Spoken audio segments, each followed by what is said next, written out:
बापूजी कहते हैं कि यदि मनुष्य नहीं बदलेगा तो फिर प्रकृति उसे बदलेगी। 2026 इसी चेतावनी की सीमा रेखा है। बापूजी की वीडियो कैसे भारत बचेगा पार्ट 1 पार्ट 2 26 27 जो आने वाला समय है, इसमें क्या होगा, इसमें बापूजी ने विशेष रूप से चर्चा करी है।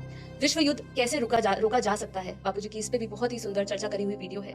ऐसा कौन सा सनातन प्राचीन योग होगा जो आपको सीखना पड़ेगा आने वाले समय में। पहले 2026 की बात की, 2026 जो वर्ष है वो कैसा रहने वाला है, वो मानवता के लिए एक टर्निंग पॉइंट बनने वाला है, वो एक स्पिरिचुअल रीसेट का टाइम साइकिल बोला गया है। तो इस पूरे वर्ष में क्या होने वाला है, ये सब चीजों की बात करेंगे। ये जो वर्ष है ये बहुत ही चुनौतीपूर्ण रहने वाला है और इनफैक्ट आने वाला 2027 28 29 बहुत ही विशेष समय है मानवता के लिए। तो हम पहले समझेंगे कि ऐसा क्या है ये समय में, ये समय ऐसा इतना संकट और ऐसा परिवर्तन से भरा हुआ क्यों कहा गया है। परिवर्तन और साथ में संकट दोनों साथ ही चलेंगे। देखिए, हम देख रहे हैं कि जो अभी घटनाएं बन रही है, जैसे हमने देखा जो अभी बादल मंडरा रहे हैं, युद्ध के, धर्म युद्ध के संकेत मिल रहे हैं, ऐसा वातावरण बन रहा है।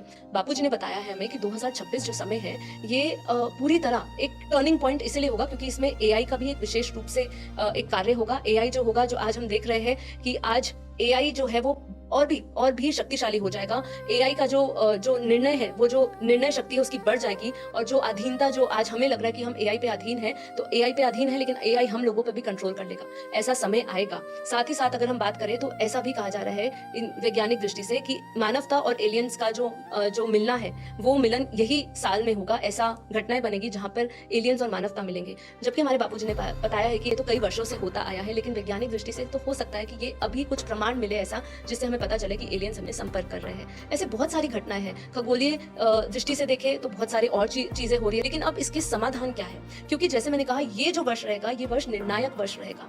इस वर्ष में ही निर्णय होगा। इस वर्ष में निर्णय किस चीज का होगा? ये जो वर्ष है या फिर ये विनाश का होगा या ये परिवर्तन का होगा। इसमें आत्मा को उत्थान के लिए ज्ञान की आवश्यकता होगी। मतलब ये जो समय है, जितना ये पीक नेगेटिव में जाएगा उतना ही ये पीक पॉजिटिव में जा सकता है। लेकिन इसके लिए क्या चीजों की आवश्यकता है? देखिए, यदि अगर मनुष्यों ने ज्ञान नहीं लिया तो ये निश्चित है कि वो विनाश जरूर देखेंगे। क्योंकि ये बापूजी ने हमें बताया है कि यहाँ पर जो कुछ भी कार्य हो रहा है स्थूल में, इसका जो आधार है वो सूक्ष्म है। मतलब सूक्ष्म में ये सब कुछ प्लानिंग्स ऑलरेडी हो चुकी है। मतलब पहले से ही सारी भूमिकाएं बन चुकी है। विनाशकारी ग्रुप, जैसे बापूजी बताते हैं अपने वीडियोस के माध्यम से, जब वो दिव्य दृष्टि से देखते हैं तो विनाशकारी ग्रुप ऑलरेडी रेडी हो चुका है। इसलिए हम देख रहे हैं इतना कुछ अचानक से हो रहा है और यही सब कुछ और बढ़ेगा। हमें ऐसा लग रहा है नहीं बढ़ेगा, पर ये और बढ़ेगा। उसका कारण है वायुमंडल। वो अहम लालच में होगी, अगर वो लोगों को दुख देने वाली होगी, ठीक है, अगर वो नकारात्मक ऊर्जा से भरी होगी, तो ये समझना होगा प्रकृति हमारा सुधारक बनेगी। प्रकृति जो है वो आपका निर्णय करेगी। क्योंकि यदि आपने नहीं बदला, आप आत्मा के स्तर पर, अगर आत्मा के स्तर पर आप नहीं बदले अपने आप को, यदि अपने चेतना का स्तर नहीं बदला आपने,